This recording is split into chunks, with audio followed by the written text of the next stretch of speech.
Diisotsüanaatide koolitus on seadusest tulenev nõue kõikidele tööandjatele, kelle töötajad puutuvad kokku diisotsüanaatidega, kus kohas neid näiteks leidub.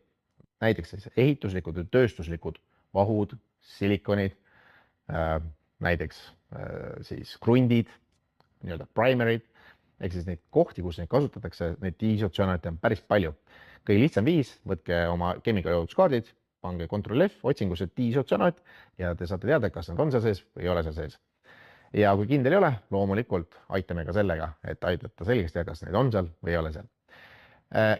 Koolitus ise aga keskendub rohkem sellele, et mis asjad need diisotsüanaadid on, mis on need ohud, mis on need terviseriskid, kuidas inimesed võivad need kokku puutuda, ohutusmeetmed, missugused isikukaitsevahendeid inimesed peavad siis kasutama ja missugused on need tööohutust tagavad praktikad, mida teha siis, kui ikkagi kokkupuude toimus esmaabi korral näiteks siis ja kuidas siis kõike seda, mida te peate dokumenteerima ja missugused on need nõuded.